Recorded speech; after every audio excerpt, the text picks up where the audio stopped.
Coming up now, it's Long Waves with Gary Krug, and today we're going to talk about Muslims, Mexicans, and Miscegenists, conservatism and religion. Stay with me.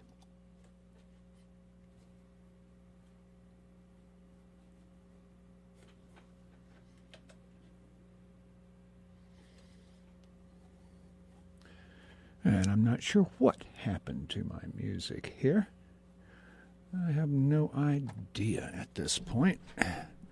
Oh my goodness. Well, that's going to make parts of the show interesting. Anyway, I'll just dive in and see if I can sort this in a minute. So, it strikes me that we're fascinated with the ends of things.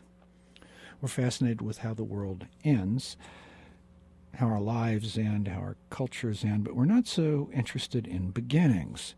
We expect time to be ordered to our dramas. We expect time to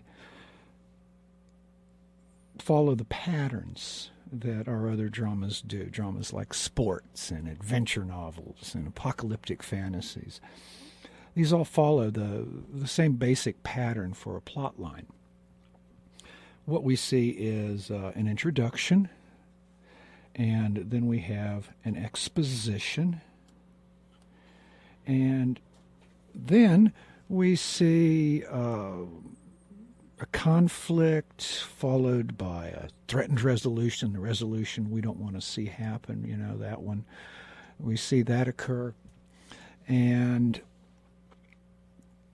then we have a real resolution and a denouement, a wrap-up of all the loose pieces.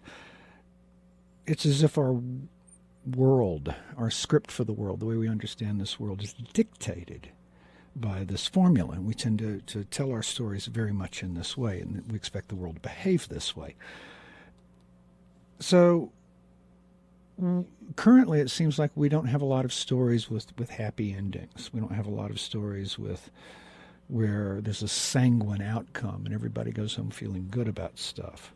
It just doesn't seem to occur. And I'm not sure why that is exactly. But I have some ideas. Of course I do. I always have ideas. We have made a pretty mess of things. We have really messed up a lot of the things in our universe. And I think we all get that that's very much the case. We have global climate change, or what some people call anthropogenic climate disruption. And this is everywhere and impossible to deny. And then we have wars. There's always wars. We have the proliferation of nuclear weapons. There's the discussions going on in Iran as we speak, and these all play into our minds. These become part of our understanding. These become part of our taken for granted world. And this is an issue. This is important. So we have zombie apocalypses. Which is just a retelling of the old apocalypse stories. I noticed that there's a new release of a new version of Mad Max, the Road Warrior films with Mel Gibson from back in the day, back in the 80s. Again, post-apocalyptic. Here's what the world looks like. Ooh, isn't it awful? And life is horrible and everybody dies. Except for this handful of crazy people who race around in cars and have all kinds of dramatic adventures. And every day we see enactments of the beginning of these same storylines. We see things that could easily precipitate into a major war. Think Ukraine, or into a nuclear war. Think Ukraine. Or into some kind of global collapse. The Ebola scare had a lot of people seriously freaked out by what was going on. Seriously freaked out. And fully expecting that at any moment, their world was going to end.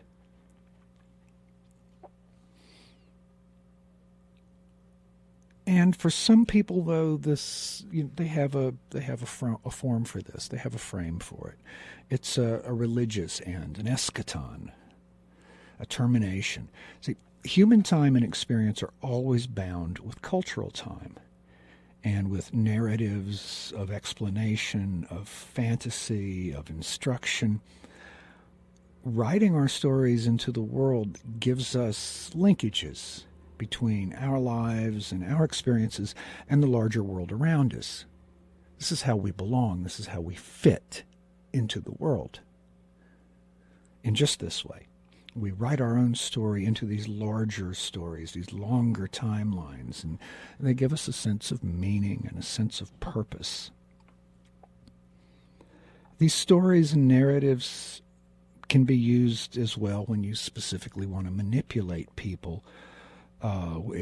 If you were, say, an ambitious politician or an unscrupulous member of the clergy, commonly, we see these long-term narratives of the end time, narratives of the collapse of society, being written back, being wrapped in new paper and sold to us as if it were something new that we've never, ever, ever seen before, but we've been expecting it, and here it is, and oh, look, we see this a lot.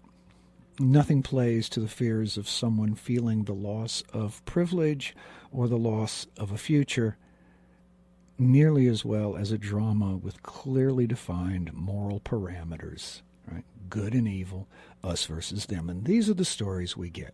Good and evil, us versus them. This is the great battle. This is when everything is going to happen. It's all going to go now. And this really resonates for a lot of people. It strikes chords that are already in their heads. People who don't think a lot about the world tend to see the world only through binarisms, right? Binary constructions, concepts and words where we define things in terms of what they aren't. So female is that which is not male.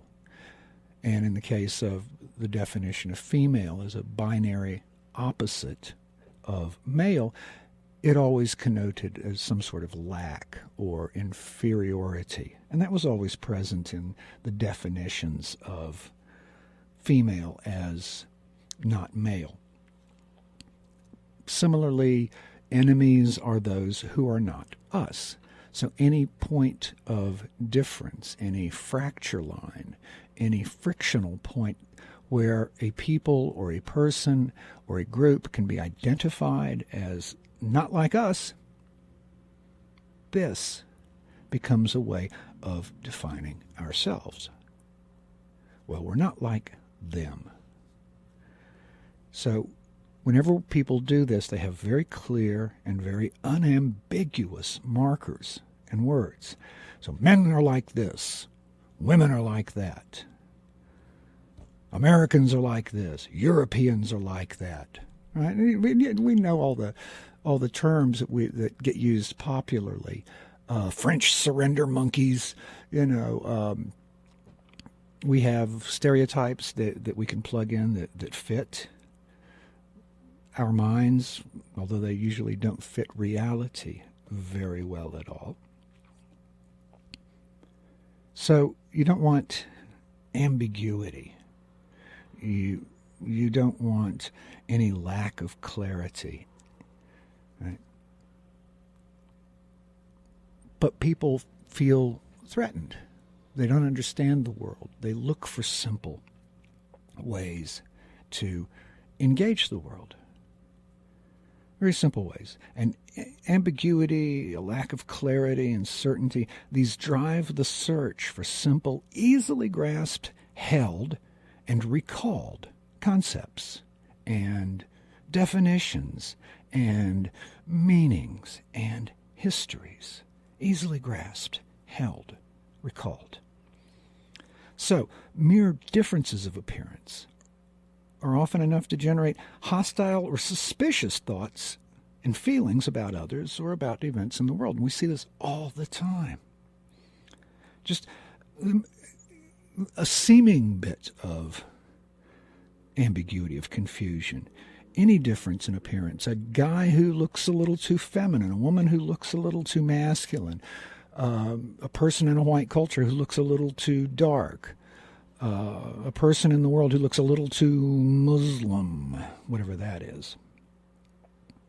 Whatever that is. These are enough to generate hostility and suspicion.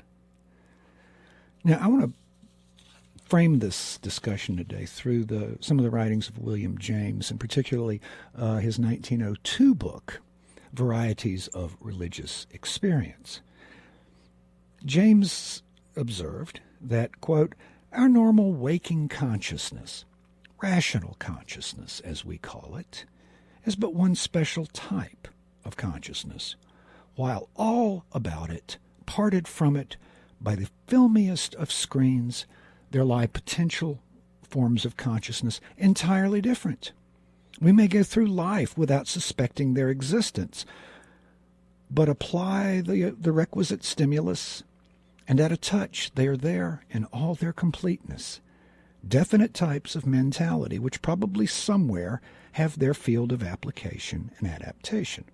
No account of the universe in its totality can be final, which leaves out these other forms of consciousness. How to regard them is a question. How to regard them, how are we to think of them? This is a question, James writes. Yet they may determine attitudes, though they cannot furnish formulas, and open a region, though they fail to give a map. So, we have several kinds of consciousness that are available to us as people. And he's going to speak specifically about religious consciousness. We'll get to that in a minute. We're, by and large, not very rationally conscious of the world. And we assume that we are what consciousness knows of itself, what consciousness knows of us. This is not true. Where do our dreams come from? Where do our moods come from? Where do our impulses come from? We're not conscious, generally, of how these arrive. And how are we supposed to regard them? That's a really good question, Mr. James. Dr. James, I should say. That's a very good question. How are we to regard these different kinds of consciousness? You know, some of these experiences and vaguely felt intimations might lead one to see in them somewhere a religious connection. And for religious consciousness, James notes that the keynote is invariably a reconciliation. So all that contradiction and conflict, all of the opposites in the world are united and resolved and made mystically unified. When the cultural stories, in other words, can be turned to fit the contemporary world and all the problems of the world reduced to a simple formula, there is resolution. Let me be clear. I'm not here to bash people of sincere faith. I'm really not. But I'm trying to explain how seemingly rational persons can reduce their entire world into narrow, religiously based stories. So if there's a heightened threat of nuclear war and there's a scriptural story about the end of days, one can resolve part of the fear and helplessness that one feels by compressing the two events. And this is why so many persons in the world, so many people in the world see events as unfolding into a story familiar to them, as signs and portents of a vaguely promised future. Omens, prophecy. This melds two elements in the mind and reconciles them. Fear of events, a cultural narrative, and a totalizing belief in consciousness of something ineffable. You can't explain it. You can't articulate it. It's passive. It's transient. And there is a lovely example. If I can make the Deucid machine here work for me, I'm going to try very hard one more time and see if I can pull up the piece that I have a clip of here. And it didn't work for me before, but I'm going to try it again just because I'm stubborn. And I have no idea why it didn't work before, but we're going to try and solve this.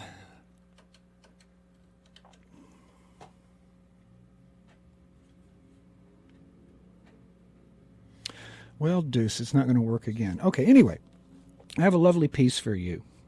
I had, but the machine is malfunctioning, not working like it usually does anyway. So it was from a fellow on YouTube called William Tapley, and he has a YouTube show. He's a very devout Catholic. He calls himself the third eagle of the apocalypse and the co-prophet of the end times. And he goes on and he talks about all of the signs of the end times that he finds. And the one I wanted to play for you, you can find it on YouTube, Stacy's Deviled Eggs, wherein looking at this TV commercial about deviled eggs, and it does play with the word devil, but Tapley sees all these signs and symbols of the Antichrist, of the end times, of the Virgin Mary. For him, the entire world is filled with signs and symbols that have to be deeply interpreted in terms of a very straightforward, simple story that he apparently only knows. Or there may be others, I don't know. Certainly his YouTube audience pay attention to it. But he will torture the signs and symbols. There's one bit in the video where he points out there are 16 egg halves, and he's trying to explain how this number can be tied to the Antichrist. And he says, well, it can't be that, it can't be that. But we usually buy eggs in a dozen, so this is 8/12. And 8/12 is, and he goes on and does the math, and where he finally comes out is that you end up with the number this 666, right? 666. Sign of the Antichrist. He tortures these signs and symbols to lead to a foregone conclusion as if it were inevitable. But it's not. Of course it's not. That's just crazy talk. And then we have groups. Other groups like the Westboro Baptist Church, these people. And to most of the world, they seem like caricatures of religious fundamentalists. They make religious fundamentalists look goofy. They've resolved the world down to one simple issue. In their words, not mine, God hates fags. And God is punishing America. Everything bad that happens, every soldier who's killed, every plane that falls out of the sky, every car wreck is divine retribution for America allowing GLBTQ people to even exist. It's not a question of whether they have rights or not. It's a question of whether they should even exist. That's nuts. Well, driven by some kind of unconscious reason, these people cherry pick what they wish to find. They go into their books, they go into their scriptures, whatever scriptures they're using, and they're fundamentalists of all sects around the world. There's the Wahhabi for the Muslims, there are fundamentalist Hindu sects, fundamentalist Buddhist sects, but we have our own special groups like the Westboro Baptist Church. So they cherry pick scriptures to find what they want to find, and they raise it to the level of a mania, a madness, a calling, an imperative to transform the world. And it's thus that their lives become, perhaps for the very first time, meaningful. And then there are those people who take things a bit farther. We could talk for a moment about the religious right-wing extremists. And yes, we have those in this country.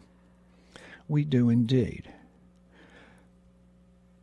And what's been going on lately is, or over the last few decades, is that the extreme right and some extreme Christian movements have begun to find common cause in each other.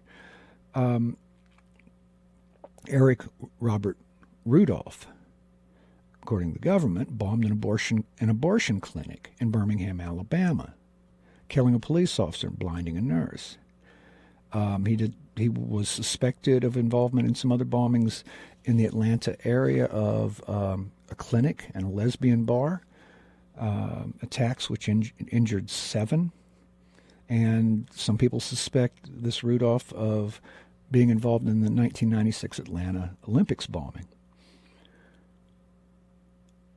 SP at the Southern Poverty Law Center writes, quote, more and more anti-abortion extremists, white supremacist groups, and the conspiracy-minded patriot movement have come to share the same enemies list. Many in these previously separate movements agree that everything smacking of one-worldism is part of a massive plot to subject America to tyranny. Activists in all 3 movements describe LGBT people as sodomites, people who deserve capital punishment, and in the latest development, many of those involved in these groups are bitterly attacking abortion. And here's where we get the bleed over. Here's where we get the bleed over to the Christian fundamentalists, the LGBT and abortion, the sodomites. The militant anti-abortion movement is driven by 3 different but overlapping theologies that motivate violence: Christian Reconstructionism, Christian identity, and apocalyptic Catholicism. Christian Reconstructionism, Christian identity, and apocalyptic Catholicism. So if we look at these threads, and I'm just going to deal with a couple of them. If we start with Reconstructionism, this arises out of conservative splinter groups from mainstream Presbyterian congregations, and it proposes the contemporary use of laws of Old Testament Israel. Bible law, biblical law. And these are the people who want to reconstruct society as a theocratic government, right? A theocratic government. So take the Old Testament, apply the laws. I wonder if they're going to get to the ones about shrimp and about mixing fabrics and about women having to stay out of the house when they're unclean. It seems unlikely. They cherry pick this stuff. They all do. But we hear versions of this, and this should put us on our alert. We should pay attention. We hear people talking about wanting to institute Bible law in America. Now, high on the list of capital crimes in this Bible law, the Reconstructionists say, is abortion, and then comes homosexuality, and then is the propagation of false doctrines. So this seems to be their big 3 of things that they would kill you for. Actually, it seems they kill people for any number of reasons, but these seem to be the big 3. There's a book by a guy named Rushduni, which is apparently an 800-page explanation of the 10 Commandments.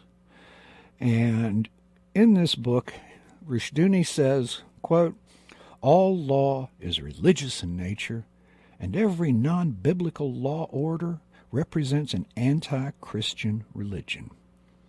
Every law order is a state of war against the enemies of that order, and all law is a form of warfare.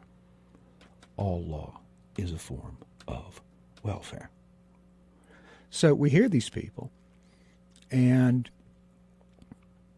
we hear them talk about, well, we got to bring America back to Bible law. And you can actually do things like that in parts of Tennessee and in parts of Alabama and Georgia and Mississippi and Texas and whatnot.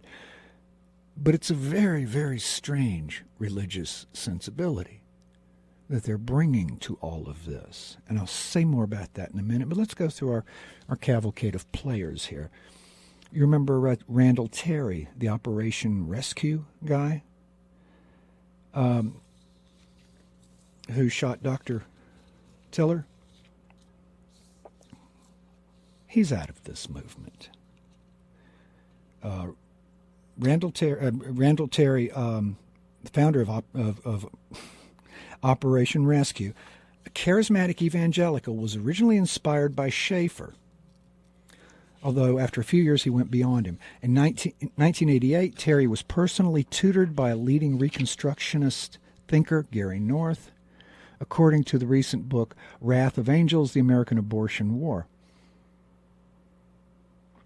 So, Operation Rescue, in North's book, was supposed to be physical interposition, but North argued, and they believed it, that this was the first step in a philosophical war against political pluralism. Christian leaders can see, this is quoting Operation Rescue, this is quoting the book. Christian leaders can see where these protests may be headed, even if their followers cannot, to total confrontation with the civilization of secular humanism. Total confrontation with secular humanism. Now, I'm sorry, doesn't that sound more than apocalyptic? Doesn't that sound like they're taking these old stories about the apocalypse and about the end times, and they're going to bring them all back down and enact them right now? They're going to go out there and stage their own mini-apocalypse to take this very twisted set of beliefs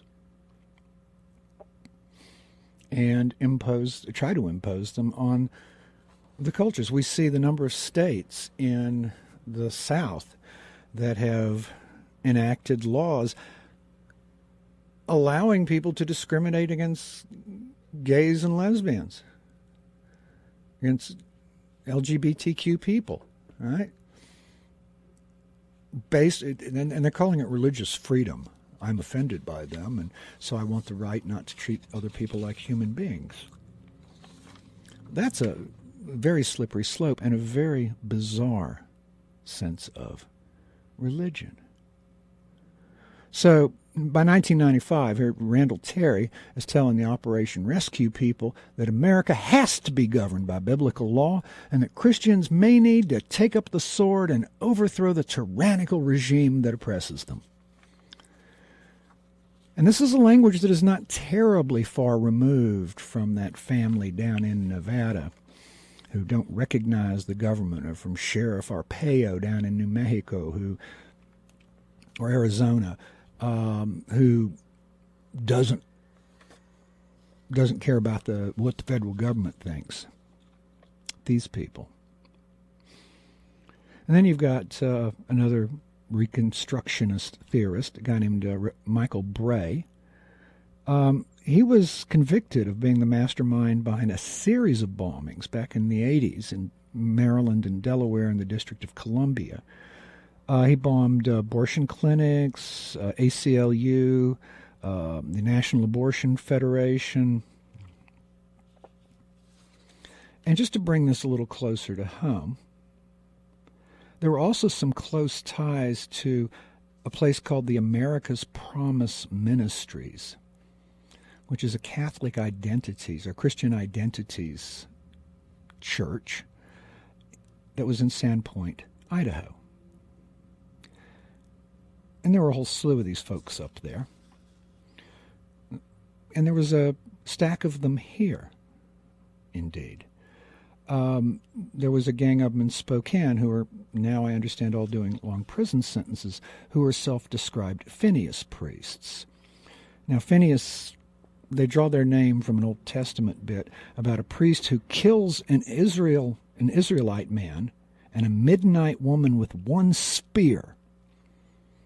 And it's used to justify the murder of interracial couples.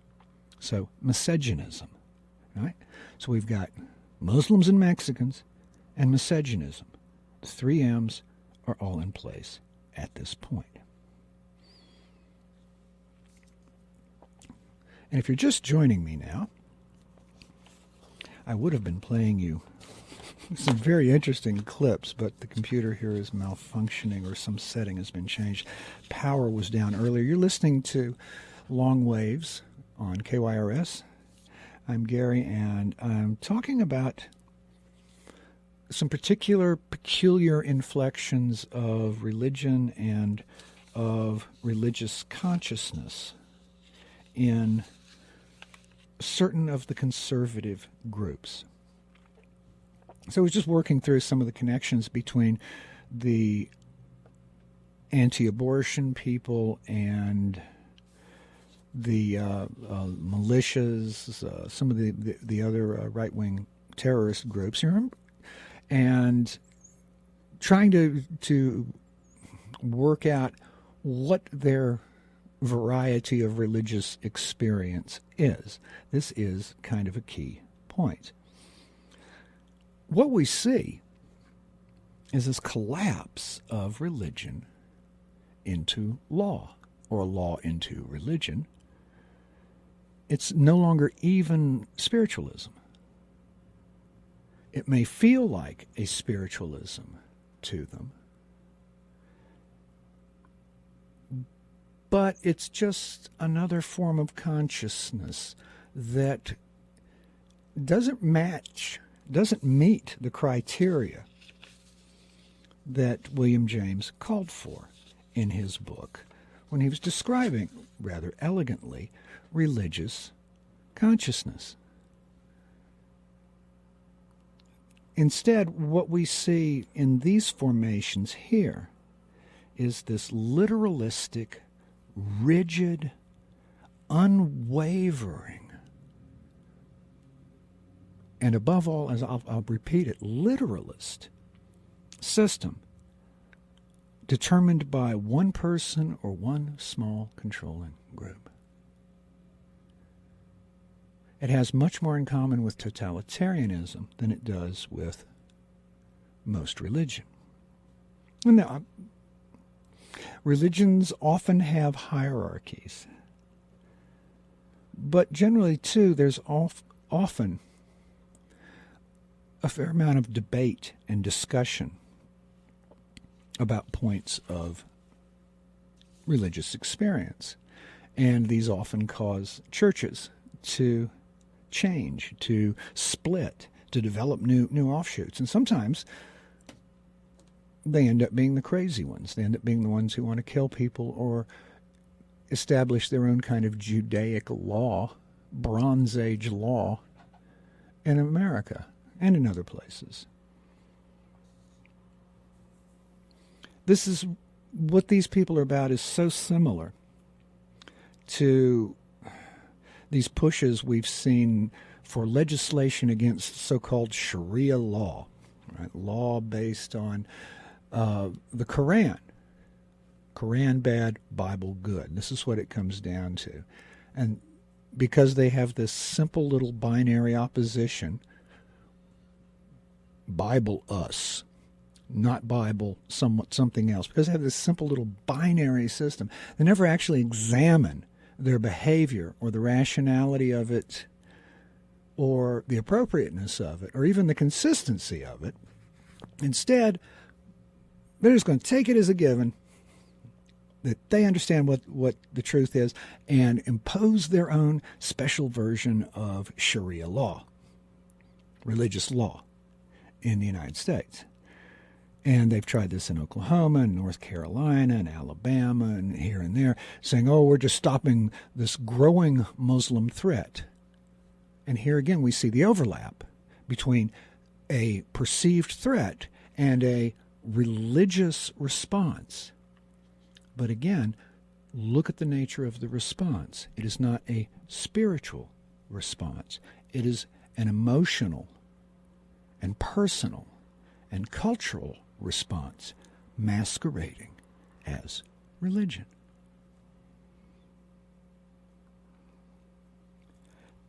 These are the same people who would institute mandatory Christianity.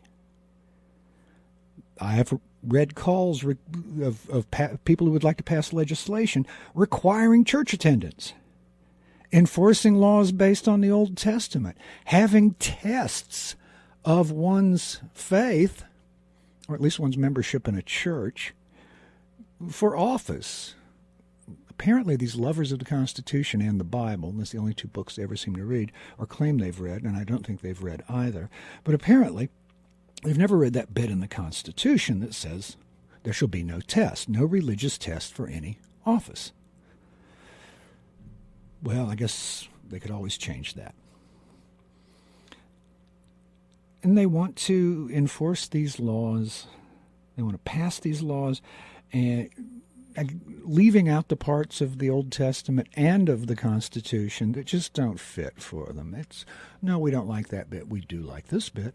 No, we don't like that, but this part looks great. And you hear a lot of this. You always see this manifestation come together in just this way. So, these places, Oklahoma, North Carolina, Alabama, Mississippi, these people and the people outside of their world refer to these folks as conservative. But what's the connection between their religious beliefs and their politics beyond what I have said? Right, you visit their websites. These are the people who see infiltrations everywhere of Muslims, Mexicans, and miscegionists. You got Muslims who are taking over America. They're going to radicalize everybody and start their jihad. You got Mexicans who are coming up from the border. It's a catch-all for anybody from south of Texas. Coming up across the border, going to take our jobs and do whatever.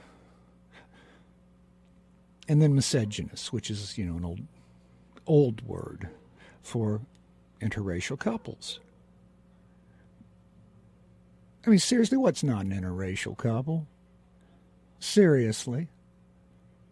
We're all children of Africa. So there's either all relationships are interracial or none of them are. None of them. Muslims, Mexicans, miscegionists. That's the other. That's the other out there in the world against which they define themselves. Oh, I'm not that, and they're not us. They base this judgment on a set of feelings poorly understood. Such people react to the loss of this mythic, imagined world wrapped in nostalgia, and this loss and their feelings about this loss that they really don't get. These need explanation, and not just any explanation. They need one which specifically can contain the emotional power of this loss of their mythic world. Something that can justify the emotion of loss that they feel.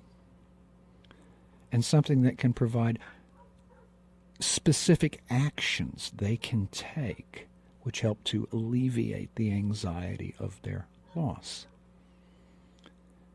This lost self-esteem, then, is regained through seeing their own actions as courageous. They're defending. They're being attacked on all sides. Seriously? Christians in this country are being attacked on all sides? I don't think so. And then we have other types of these people. Let's talk about Gordon Klingenschmitt. He was in the news again recently. Klingenschmitt was a Navy chaplain, fundamentalist, very outspoken, activist, and not a thing in the world wrong with that, but you can't do it while you're wearing your Navy uniform. And he just decided he could break the rules, and they just decided they would court-martial him and throw him out of the Navy, which they did.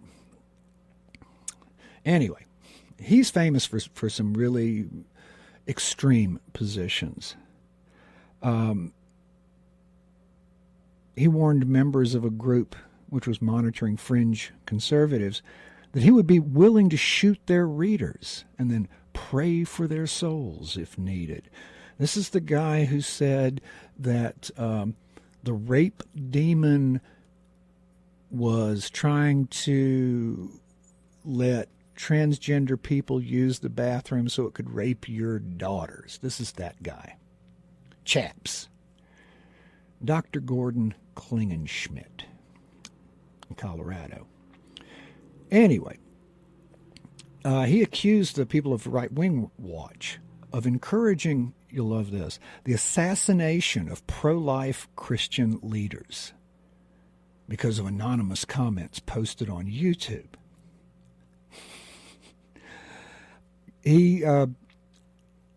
Klingenschmidt managed to force the group's YouTube account to be taken down by filing bogus claims under the Digital Millennium Copyright Act.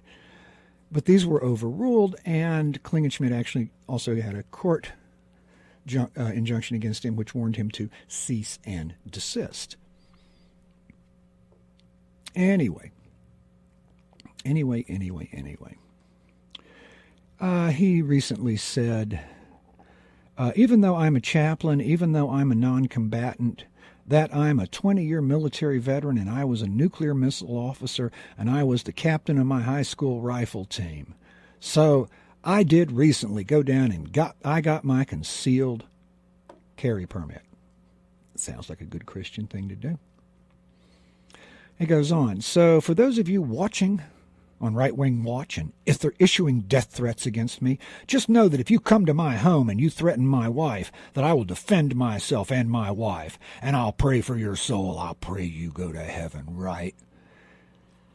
And then he, throws out some utterly out of context Bible verses. Utterly out of context.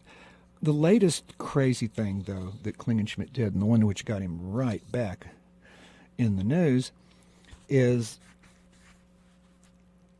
involved a woman named Michelle Wilkins, who was 7 months pregnant, and she entered a Craigslist ad, went to an address to buy some baby clothes, and when she got there, this 7-month pregnant woman was assaulted with a knife, and the fetus was cut out of her. She went to a hospital. She survived. The baby died. Anyway, Klingenschmidt decided that the reason this happened was because maybe God was punishing America for abortions.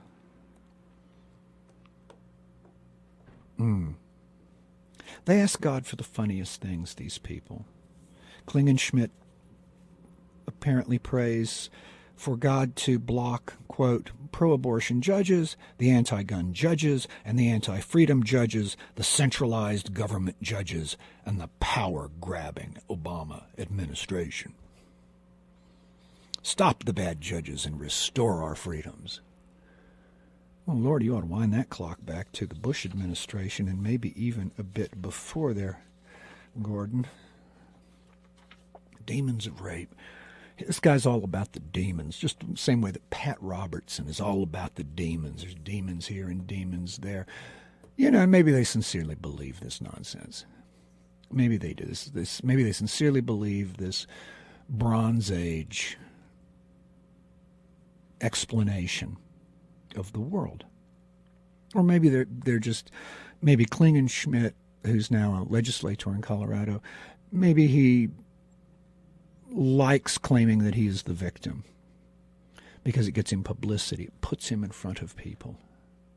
And, of course, Pat Robertson makes oodles of money out of his TV shows and his various enterprises.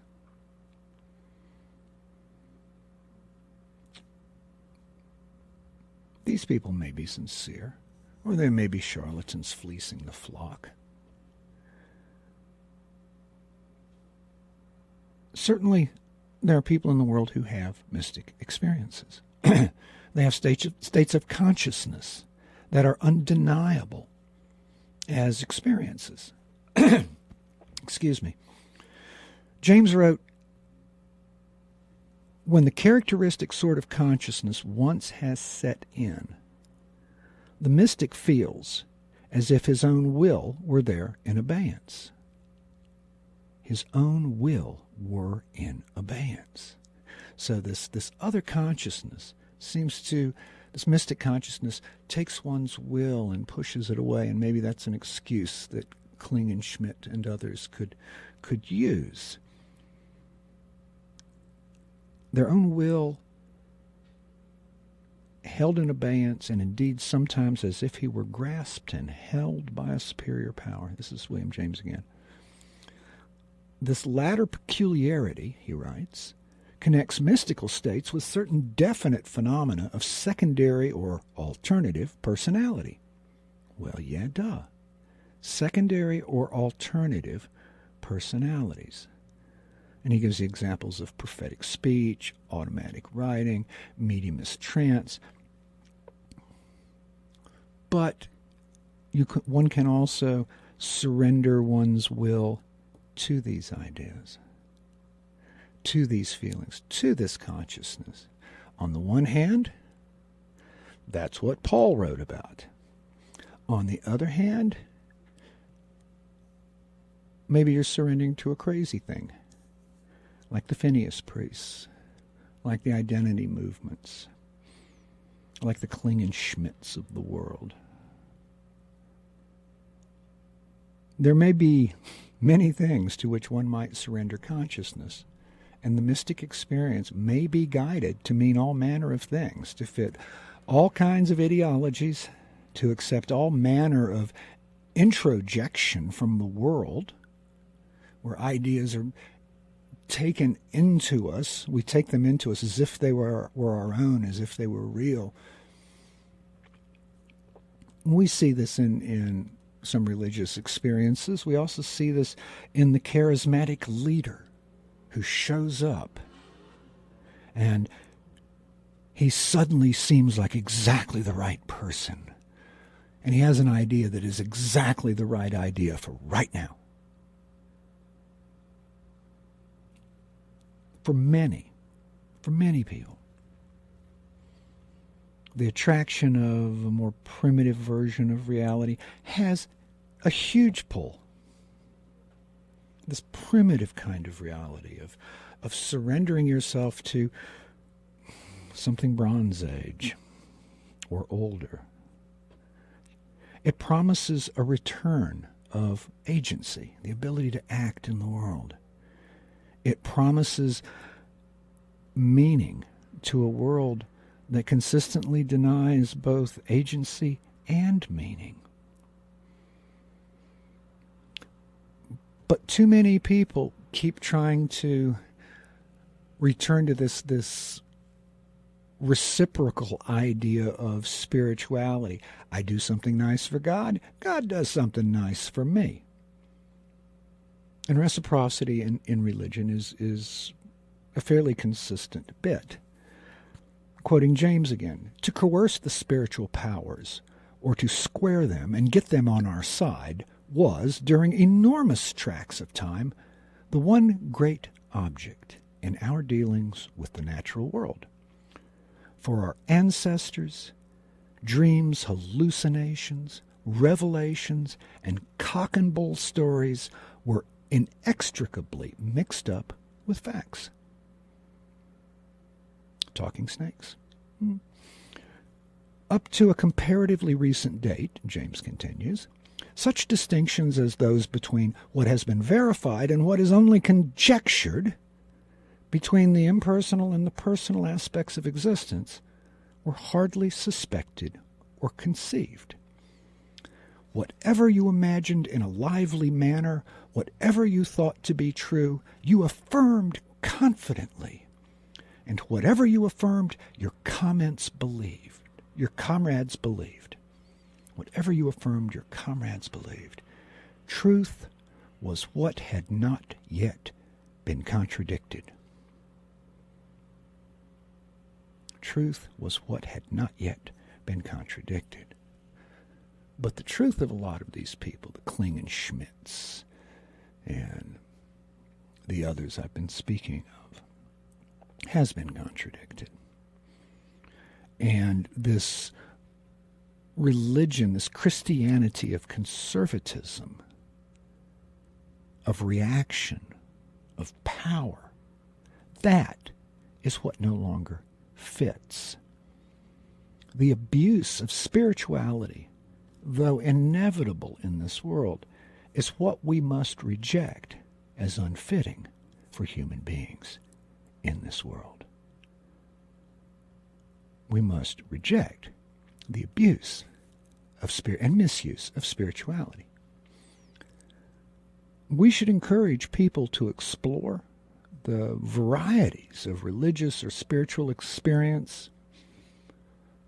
Absolutely, it's a part of the human mind. The fact that one has it doesn't mean there is a God. The fact that one doesn't feel it doesn't mean that there isn't. They're experiences. And it's up for people to sort out for themselves what these feelings, what these intuitions, what these experiences are. But they're shared by people all over the world.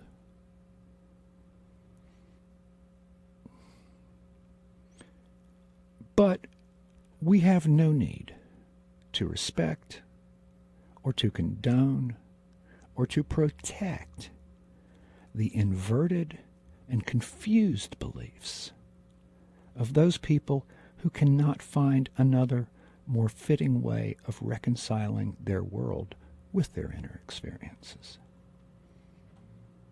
We have no need to respect or to condone or to protect the inverted and confused beliefs of those who cannot find another, more fitting way of reconciling their world with their spiritual experiences. This is always a problem, even for Paul. These are new times, and these are new times of new beginnings. New beginnings are always threatening to people because when the new comes in, the old dies. The old has to die to make room.